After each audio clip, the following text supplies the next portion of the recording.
예, 오늘은 민수기 이제 19장으로 넘어갑니다.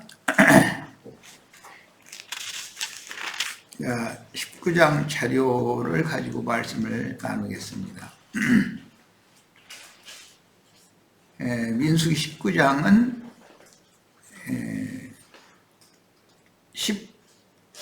16장에서부터 그 반역 사건 때문에 하나님의 특별한 심판이 지나갔고, 하나님의 그 특별한 심판에 대해서 이스라엘 온 백성들이 모세와 아론을 원망하면서 너희가 여호와의 백성을 죽였다, 이제 이렇게 원망을 하면서 저항을 했는데, 그런 것이 연병이 되어져 가지고 온 백성에게 번져나갔다는 말씀이 나왔죠. 그래서 이제 주동자들이겠죠. 온 백성 중에서 14,700명이 연병으로 죽었다, 이렇게 됐어요. 그러니까 그 이스라엘의 신앙 공동체 안에는 거의 한 집마다 한 명 정도라도 시체가 다 있었다는 뜻이겠죠. 이제 죽음의 권세가, 그 주범이 누워있는, 그 시체로 누워있는 가정들이 뭐 이렇게 굉장히 많았다는 뜻이겠죠. 성경에서는 이 사망의 사망이라고 하는 것은 이제 신약에서는 육신의 생각이다, 이렇게 이제 해석을 했고, 그건 어디에서부터 비롯된 거냐면은 창세기에서 선악을 알게 하는 나무의 실과를 먹으면 네가 정령 죽는다라는 데서부터 이제 그 사망 이야기가 온 건데, 그러니까 결국은 선악을 아는 지식에 잡힌 사람들이, 그 선악을 알게 하는 지식에 잡힌 사람들, 주도하는 사람들에 의해서 온 백성들에게 사망에 잡힌 사람들의 비방, 그 뒤에서 수근수근하는 이런 것들이 그냥 퍼져나갔다는 말이거든요. 그러니까 이제 그것을 잠재우고 나서 하나님께서 그것을 잠재우셨고, 주도자들 14,700명을 죽였을지라도 사망의 독이 퍼져 있고, 사망의 독을 받아들인 사람들은, 전염이 든 사람들은 어차피 또 죽을 거 아니에요. 사망의 독이니까. 그래서 이제 이것은 생명의 성령의 법과 죄와 사망의 법이라고 하는 성경에서 말하는 굉장히 중요한 문제와 연루가 되기 때문에 여러 가지를 생각을 해야 되고, 민수기 19장에서 다루고자 하는 붉은 암소를 진 밖으로 끌어내서 전체를 다 불살라 가지고 그 재를, 피는 회막 쪽을 향해서 아론이 소를 뒤로 끌고 가는 것이 아니라 아론의 장자가 되어진 엘르아살이 끌고 가서 소를 죽이고 소피를 받아서 회막 쪽을 향해서 피를 7번 뿌리고 완전히 불살은 죄를 보관해 두었다가 이스라엘 백성들의 그 사망의 저주, 사망의 독에서 해독시켜주기 위해서 흐르는 물을 떠다가 섞어서 잿물을 뿌려주게 하기 위해서 이런 율법이 이제 나온 말씀이에요. 그러니까 결국은 17장 때, 18장 때 내가 이제 강조해서 말씀을 드렸었던 것처럼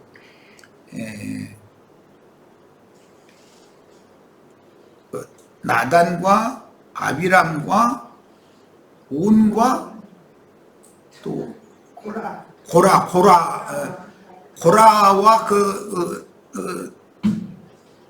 고라 무리의 4인방과 250인의 유명한 족장, 그들을 이스라엘 백성들이 여호와의 백성으로 자신들과 함께 있으니까, 그리고 지도자들이니까 그렇게 생각했으나 하나님이 보실 때는 그것은 마귀 자식들이 섞여 있다라는 것을 이제 보여주기 위해서 여러 가지 표적도 행하시고 그랬는데, 백성들이 그 반역의 무리를 두둔을 해가면서 모세와 아론을 원망했다고 그랬단 말이에요. 그것은 사실은 하나님의 그 중심이나 하나님의 경영에 대해서 전혀 이해가 없는, 하나님의 생각과는 안 맞는 거죠. 하나님 백성들에게 섞여 있다 해가지고, 또 지도자로서 하는 사람들이라 해가지고 그들이 하나님의 백성이 아닐 수도 있다라는 것을 지금 보여준 것이다. 그런데도 이스라엘 그 백성들 중에는 천연적인 타고난 사람의 선한 생각 또는 옳은 생각이 백성들을 아직 지배하고 있고, 그들의 천연적인 사람의 육적 자아에서 나오는 옳음 또는 선함, 이것이 결국 죽음이라는 거예요. 그게 그것 때문에 죽는다는 거예요. 이것을 지금 이제 보여주시는 것이고, 그런 사망의 독이 퍼진 이스라엘 백성들을 하나님은 정화시킬 필요가 있다. 무슨 방법으로 할 거냐? 붉은 소를 제물로 삼아서, 뭐 소를 불사를 때 뭐 백향목과 홍새칠과 우슬초와 뭐 이런 것을 섞어서 같이 불사르게 이제 했는데, 그리고 나서 살아있는 물, 흐르는 물, 생수를 떠다가 그 재를 섞어서 잿물을 만들어서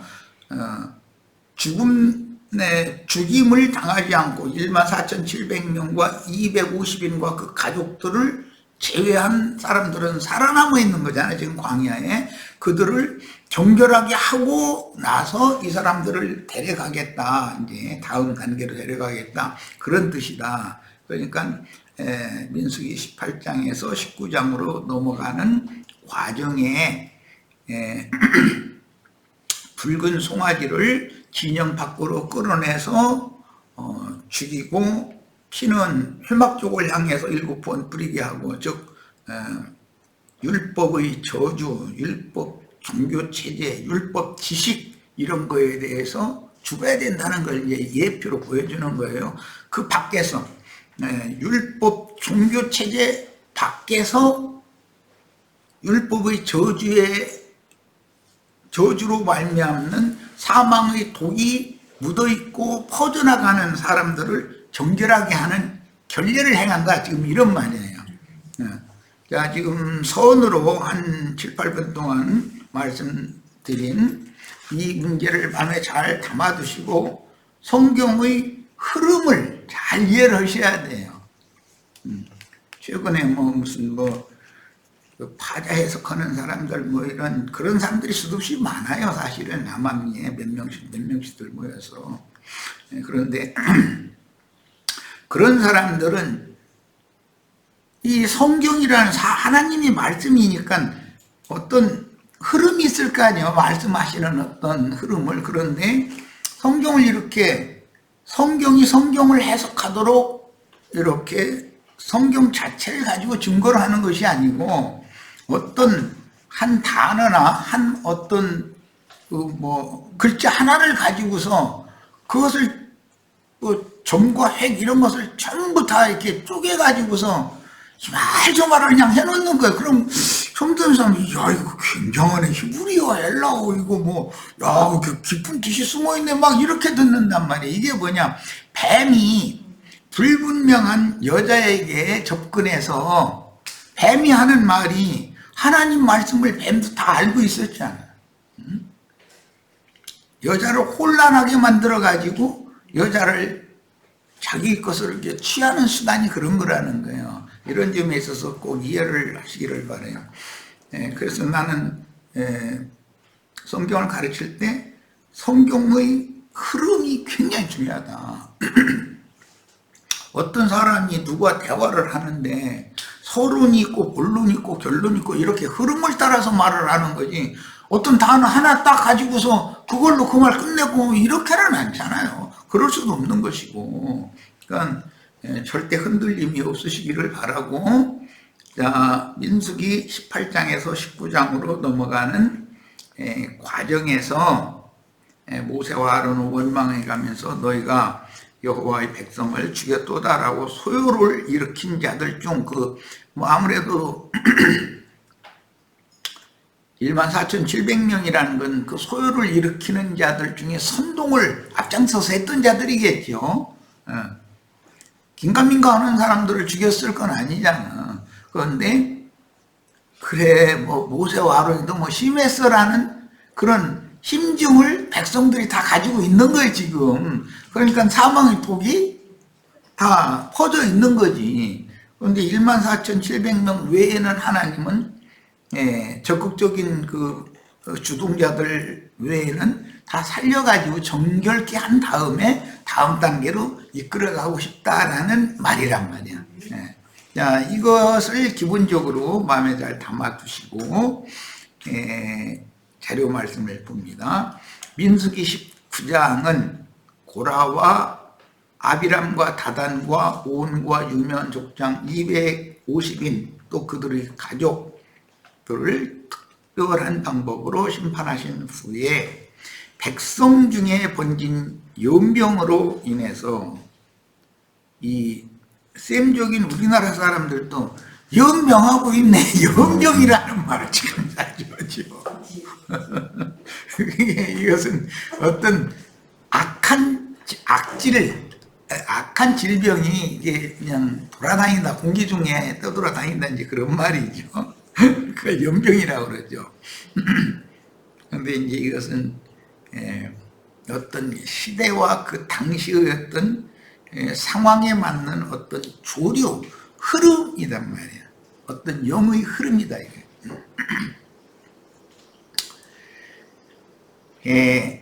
그래서 주동자라고 생각되는 14,700명이 죽은 후에,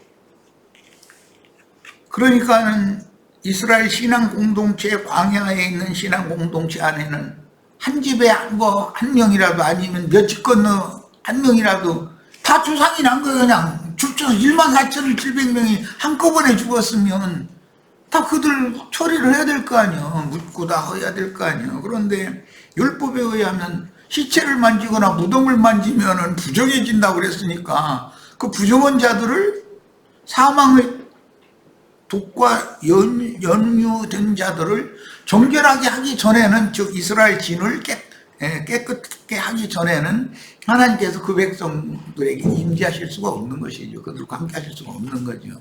이 말이에요. 이게 교회 안에 어떤 좋지 않은 영이 이렇게 휩쓸고 지나가는 걸 우리 가끔 볼 거예요. 그런데 분별력이 없는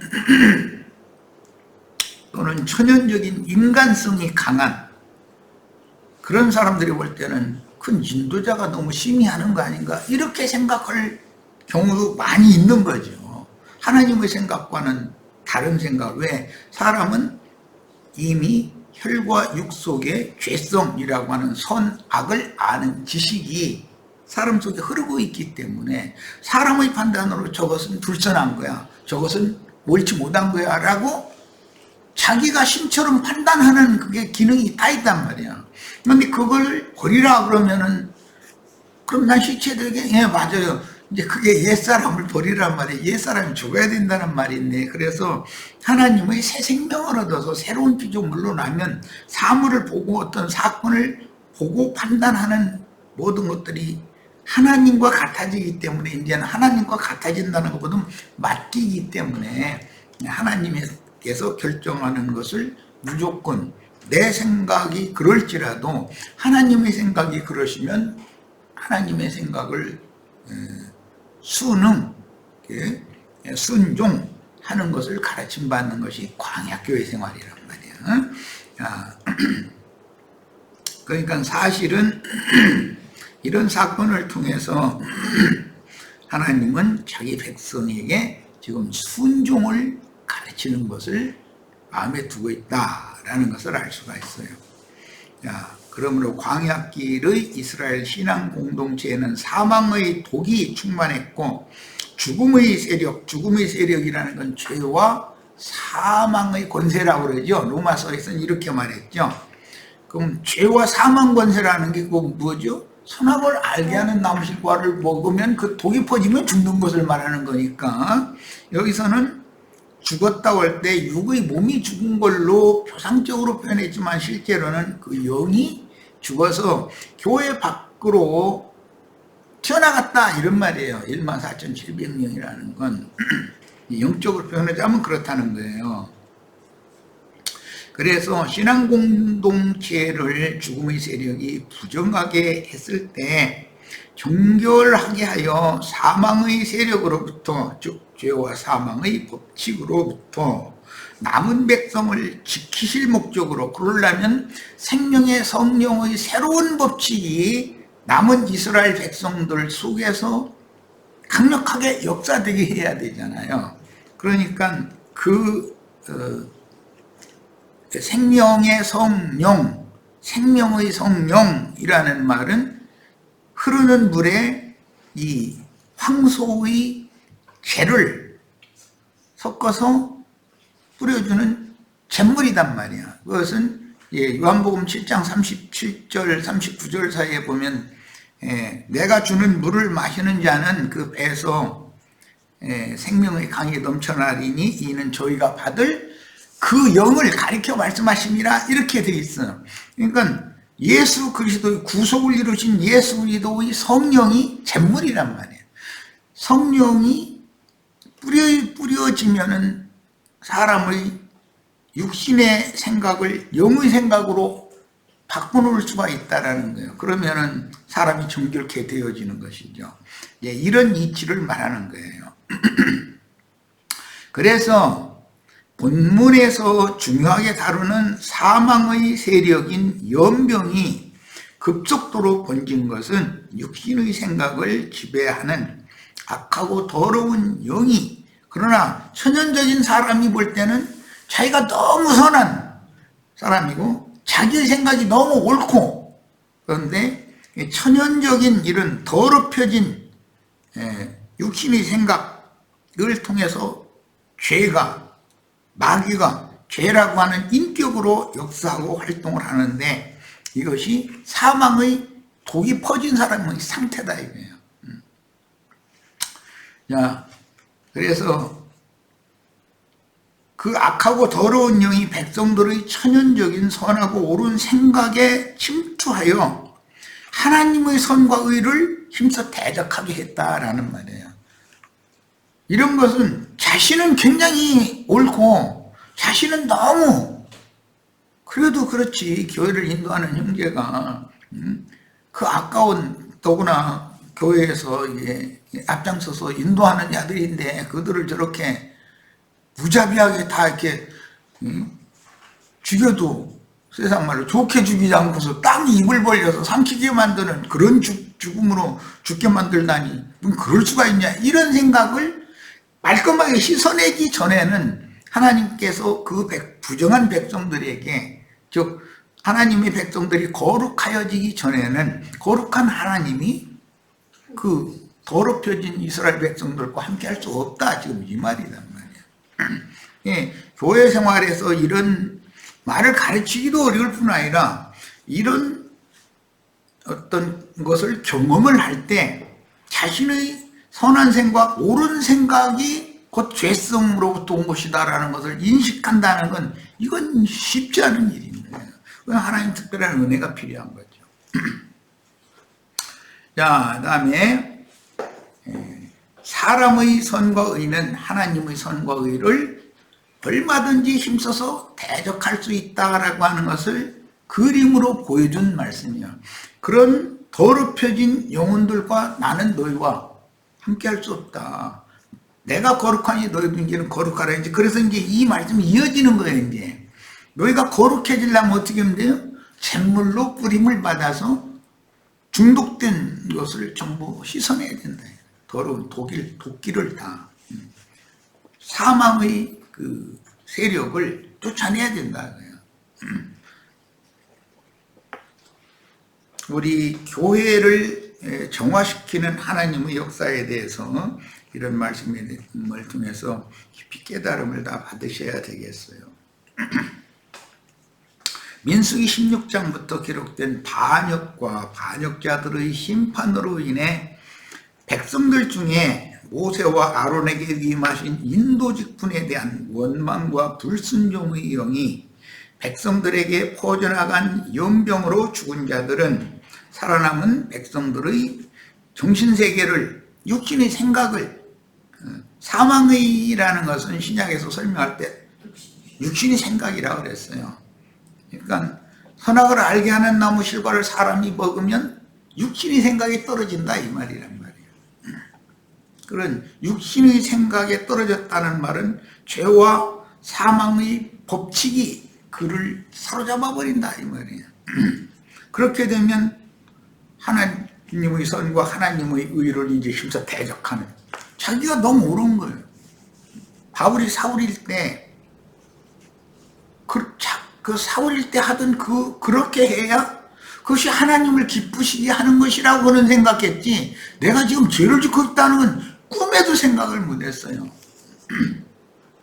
자기네들의 그 율법과 다른 어떤 그 교훈을 가르쳤던 예수님과 예수님을 따르는 무리들을 박해하고 그들을 씨를 말려버려야 하나님을 기쁘시게 하는 일이라고 생각을 했던 거예요. 이것은 뭐죠? 사람의 선과 의가 하나님의 선과 의를 힘써 대적하는 일이다. 그것을 바울 사도는 다메섹 도상에서 빛으로 오신 주님을 만나가지고 그걸 딱 깨달은 거잖아요. 사람이 딱 바꿔진 거죠. 우리도 다 이런 축복이 임하는 이런 말씀이 빛이 되어져서 우리 형제 자매님들의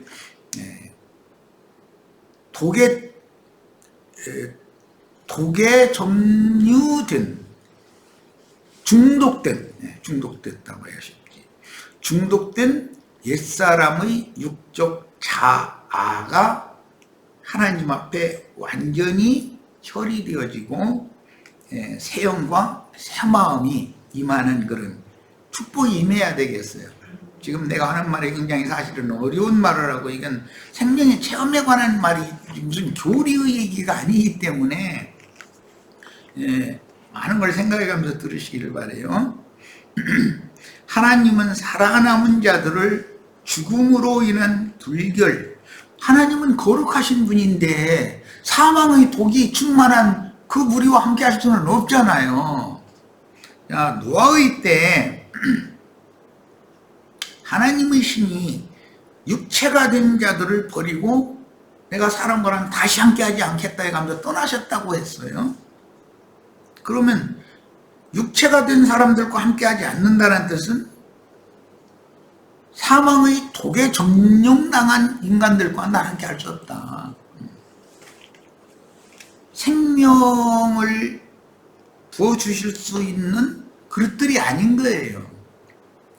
이미 사망의 독으로 더럽혀져 있는 거예요. 그 영혼이, 속사람의 상태가.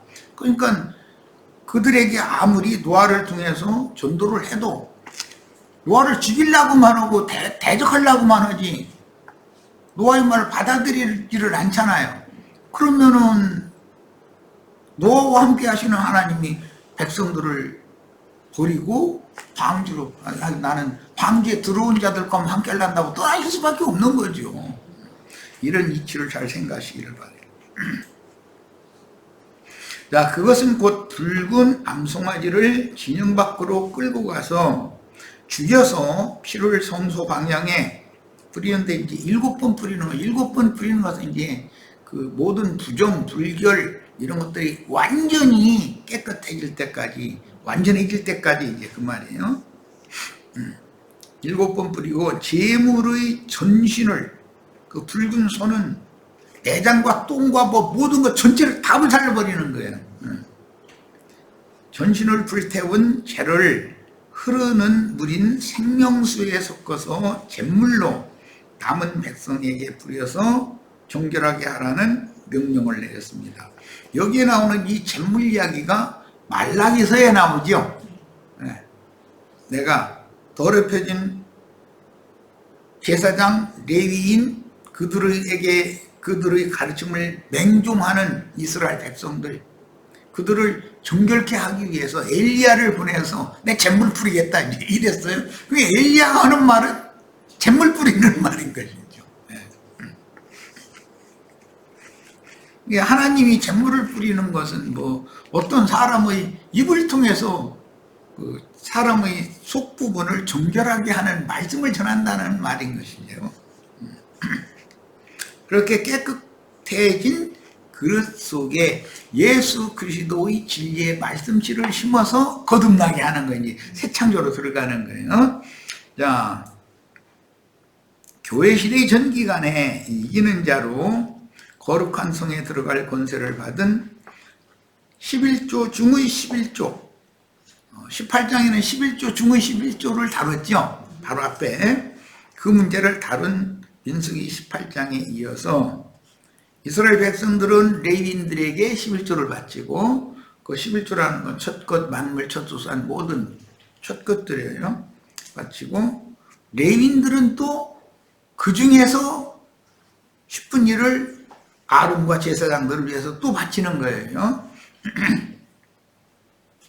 그렇게 바치는 말씀이 18장 중반 이해에서 끝까지 나오고, 이어서 갑작스럽게 암송아지 잡아서 뭐 교환하는 말씀을 하니까 이게 연결이 잘 안 되잖아요. 지금 내가 지금까지 설명을 한 얘기를 들으면 그때서 이게 이런 이유구나 라는 것을 이해할 수 있죠.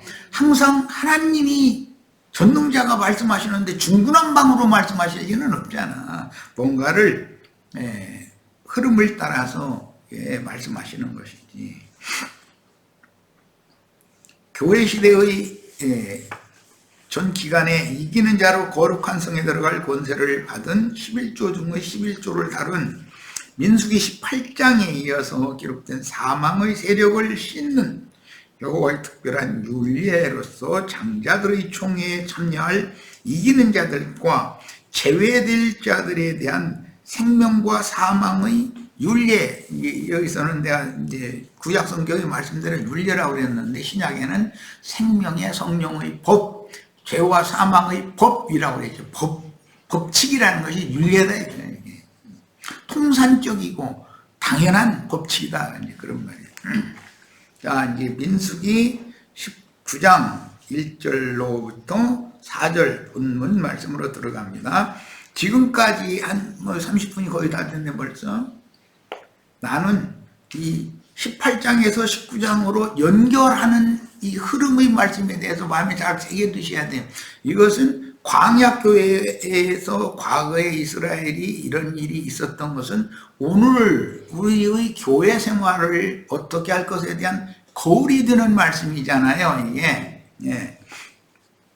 민수기 19장 1절로 4절 여호와께서 모세와 아론에게 일러 가라사대 여호와의 명하는 법의 율례를, 신약에서는 법이라고만 했지 율례라고는 이제 이걸 단어를 뺐으나 법칙이다 이거예요. 이것은 뭐 만유인류의 법칙처럼 무거운 돌멩이로 위로 던지면 계속 올라가는 것이 아니라 한계까지 여기서 힘을 가한 그 힘의 영향을 받는 어디까지만 올라갔다가 힘의 영향이 다 이제 떨어지면 아래로 떨어지죠. 그리고 떨어지기 시작할 때는 세게 떨어지지 않지만 점점 아래로 내려올수록 속도가 빨라지죠. 그건 이제 그 만유인류의 법칙이라고 하죠. 그런 것처럼 죄와 사망도 법칙이 있는 것이고 생명의 성령도 법칙이 있다 이거야. 법칙이. 근데 이것은 뭐 반드시 그렇게 되는 것이죠. 반드시 법칙이니까. 율례를 이게 이르노니 이스라엘 자손에게 일러서 온전하여 흠이 없고 아직 멍에미지 아니한 붉은 암송아지를 네개로 끌어오게 하고 그랬어요. 그리고 저까지 읽고 있습니다. 너는 그것을 제사장 엘르아살에게 줄 것이요 그는 그것을 진 밖으로 끌어내어서 자기 목전에서 잡게 할 것이요 제사장 엘르아살은 손가락에 그 피를 찍고 그 피를 회막 앞을 향하여 7번을 뿌리고 이랬어요. 자, 온전하여 흠이 없고 아직 멍에매지 아니한, 조건이 되게 까다롭죠. 붉은 암송아지는 아론 반차의 제사장 직분과는 아무 상관도 없는 영원하신 대제사장 예수 그리스도께서, 예수 그리스도 자신이니까, 이것은 상징하니까 제자들에게 남기신 그 사역을 위한, 주님이 앞서서 고난을 받으신 그 고난을 이어서 고난을 받으면서, 무엇 때문에?